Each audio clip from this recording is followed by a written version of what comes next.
Η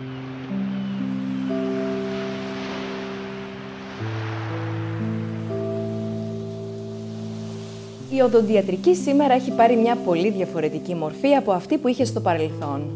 Ο οδοντίατρος δεν έχει πια σαν μοναδικό σκοπό να μας απαλλάξει από την οδονταλγία, αλλά μπορεί να προσφέρει ένα μεγάλο αριθμό υπηρεσιών που αφορούν τόσο στην πρόληψη, όσο και στην αποκατάσταση λειτουργικών προβλημάτων του στόματος, αλλά και την αισθητική. Η στοματική κοιλότητα είναι μια ευαίσθητη περιοχή του σώματος, εκτεθειμένη συνεχώς στον αέρα που αναπνέουμε και την τροφή. Εχθρός των δοντιών είναι τα μικρόβια, με τις τοξίνες που παράγουν. Πάνω στα δόντια μας δημιουργείται ένα αόρατο κολλώδες στρώμα ή μικροβιακή πλάκα. Τα μικρόβια της πλάκας διασπούν το άμυλο των τροφών και παράγουν οξέα, που διαλύουν την αδαμαντίνη του δοντιού, το σμάλτο, προκαλώντας θεριδόνα. Η πλάκα με τα άλατα του σάλιου σκληραίνει και γίνεται πέτρα, η λεγόμενη τρυγεία. Αν αυτή παραμείνει στο στόμα μας για μεγάλο διάστημα, δημιουργούνται σοβαρές παθήσεις, όπως είναι η περιοδοντίτιδα, η οποία πολλές φορές δεν συνοδεύεται με πόνο ή άλλα εμφανή συμπτώματα, γεγονός που μπορεί να οδηγήσει ακόμα και στην απώλεια των δοντιών με την πάροδο του χρόνου. Η καλύτερη άμυνα απέναντι σε αυτούς τους κινδύνους είναι πρωτίστως η σωστή στοματική υγιεινή και ο περιοδικός έλεγχος από τον οδοντίατρό μας.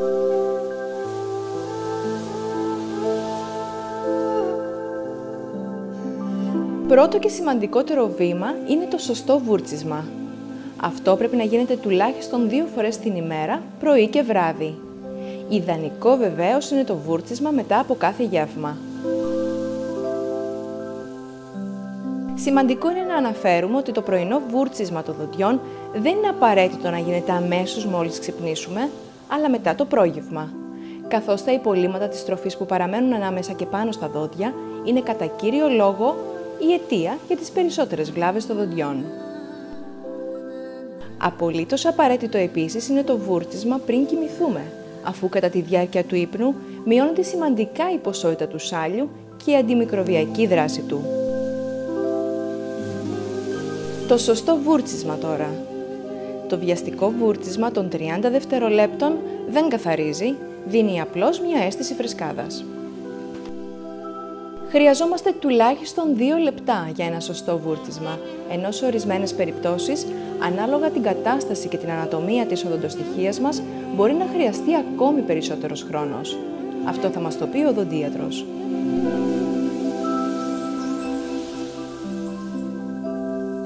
Προσπαθήστε να νιώσετε τις κινήσεις του χεριού σας και τον τρόπο που ακουμπάει η βούρτσα στα δόντια και κινείται πάνω σε αυτά. Ακουμπήστε την οδοντόβουρτσα οριζόντια πάνω στα δόντια, δίνοντάς της κλίση προς τα ούλα, με γωνία περίπου 45 μοιρών. Αρχίστε μικρές περιστροφικές κινήσεις, προσπαθώντας να αισθάνεστε κάθε δόντι που καθαρίζετε. Σημαντικό είναι να νιώθετε ότι οι τρίχες της οδοντόβουρτσας μπαίνουν ελαφρά μέσα στην ουλοδοντική σχισμή, τη σχισμή δηλαδή ανάμεσα στο ούλο και στο δόντι. Κάντε γρήγορες κοφτές κινήσεις επιμένοντας σε κάθε δόντι ξεχωριστά. Αφού βουρτσίσετε την εξωτερική επιφάνεια των δοντιών, πάνω και κάτω, κάντε το ίδιο και στις γλωσσικές επιφάνειες, δηλαδή την εσωτερική επιφάνεια των δοντιών. Στη γλωσσική επιφάνεια των μπροστινών δοντιών, πάνω και κάτω, η οδοντόβουρτσα τοποθετείται κάθετα και όχι οριζόντια.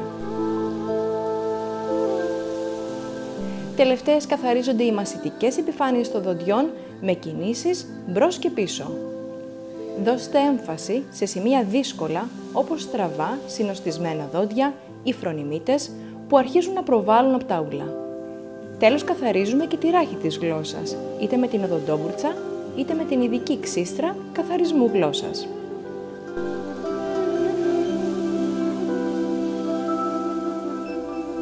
Το βούρτσισμα, όσο σωστά και αν γίνεται, δεν μπορεί να καθαρίσει τα σημεία ανάμεσα στα δόντια, τα μεσοδόντια διαστήματα, εκεί που ακουμπάει το ένα με το άλλο δόντι. Είναι κρίσιμα σημεία από όπου ξεκινούν πάρα πολλές θεριδόνες. Στα σημεία αυτά πρέπει να χρησιμοποιούμε το οδοντικό νήμα ή τα μεσοδόντια βουρτσάκια. Συμπληρωματικά του βουρτσίσματος είναι η χρήση του στοματικού διαλύματος, κατά προτίμηση χωρίς αλκοόλι, ώστε να μην είναι καυστικό για το βλενογόνο. Το φθόριο που περιέχουν αποτελεί μια επιπλέον ασπίδα προστασίας κατά της θεριδώνας, ενώ ορισμένα περιέχουν και ειδικούς αντιμικροβιακούς παράγοντες για την αντιμετώπιση των φλεγμονωδών νόσων του στόματος. Εάν παρατηρήσουμε τα δόντια μας, θα διαπιστώσουμε ότι δεν αποτελούνται από λίες επίπεδες επιφάνειες, αλλά έχουν πολύπλοκη μορφολογία. Ιδιαίτερα στα πίσω δόντια, οι οριζόντιες επιφάνειες που συμμετέχουν στη μάσηση έχουν έντονες σχισμές. Οι επιστημονικές έρευνες έδειξαν ότι σε ορισμένες περιπτώσεις, ανάλογα με την ανατομία των δοντιών, ακόμα και το σχολαστικό βούρτισμα δεν μπορεί να απομακρύνει τα μικρόβια που έχουν παγιδευτεί μέσα στις σχισμές των μασιτικών επιφανειών. Οι διάφορες ανομαλίες των δοντιών προσφέρουν ένα ιδανικό καταφύγιο στα μικρόβια, τα οποία πολλαπλασιάζονται και αναπτύσσουν την επιβλαβή δράση τους. Στο σοβαρό αυτό πρόβλημα υπάρχει η λύση των sealants ή προληπτικές εμφράξεις οπών και σχισμών. Αυτά είναι λεπτές μεμβράνες που καλύπτουν, φράζουν τα αυλάκια και τις σχισμές των δοντιών. Με τον τρόπο αυτό εμποδίζεται η συσσόρευση μικροβίων στις ευπαθείς αυτές περιοχές. Τα sealants εφαρμόζονται κατά κύριο λόγο στα παιδιά ως προληπτικό μέτρο. Και μιας και αναφερόμαστε στα παιδιά, δεν θα πρέπει να παραλείπουμε την τακτική φθορίωση των δοντιών κάθε 6 μήνες. Το φθόριο έχει τη μοναδική ιδιότητα να κάνει την αδαμαντίνη λιγότερο διαλυτή από τα οξέα των μικροβίων, άρα να αντέχει περισσότερο. Τέλος, σημαντικό ρόλο παίζουν οι διατροφικές συνήθειες. Γλυκά, αναψυκτικά με ζάχαρη ή ανθρακικό και κολλώδεις τροφές χωρίς ίνες καταστρέφουν εύκολα τα δόντια.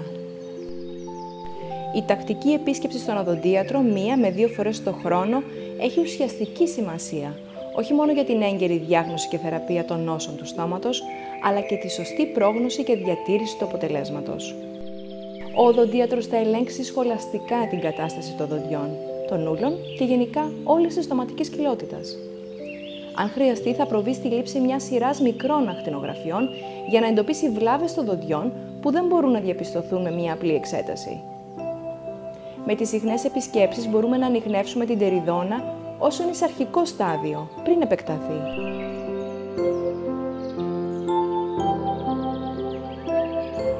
Είναι αναγκαίο να θεραπεύουμε μια αρχόμενη φλεγμονή στα ούλα, πριν εξελιχθεί σε άλλες βαριές μορφές παθήσεων, των ούλων ή και του οστού, όπως η χρόνια ουλίτιδα, η ελικονεκρωτική ουλίτιδα ή ακόμη και η περιοδοντίτιδα. Να θυμάστε ότι ένα παραμελημένο στόμα μπορεί να αποτελέσει την αφετηρία λοιμόξεων, οι οποίες ενδεχομένως να απειλήσουν γενικότερα την υγεία του οργανισμού μας. Επιπλέον, ένας μεγάλος αριθμός ασθενειών δίνουν πολλές φορές τα πρώτα συμπτώματα από τη στοματική κοιλότητα. Η τακτική επίσκεψη στον οδοντίατρο μπορεί να βοηθήσει να ανακαλύψετε έγκαιρα κάποια άλλη πάθηση που σας ταλαιπωρεί ή θα σας ταλαιπωρήσει αργότερα. Δεν θα πρέπει επίσης να ξεχνάτε ότι τα δόντια με τεριδώνα, τα σφραγίσματα που έχουν αλλοιωθεί με το πέρασμα του χρόνου και η νόση του περιοδοντίου, η ουλίτιδα, η περιοδοντίτιδα, προκαλούν κακοσμία του στόματος με δυσάρεστα επακόλουθα στην ψυχολογία, τόσο τη δική μας, όσο και του άμεσου περιβάλλοντός μας.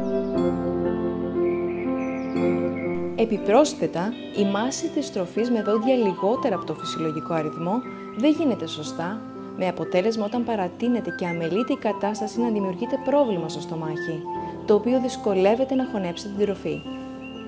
Ακόμα η ίδια κατάσταση συχνά οδηγεί σε ανώμαλες κινήσεις της γνάθου, με αποτέλεσμα η άρθρωση της γνάθου, η κροτοφογναθική διάρθρωση, να αρχίσει να καταστρέφεται δίνοντας συμπτώματα όπως θορύβους, δυσκολία στο άνοιγμα και το κλείσιμο του στόματος και έντονο πόνο.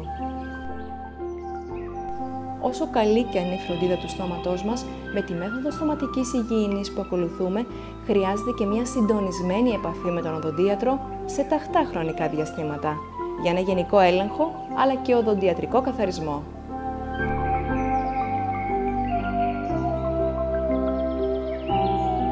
Ας θυμόμαστε λοιπόν, για να επιτύχει ο οδοντίατρος χρειάζεται να έχει και εμάς σύμμαχο.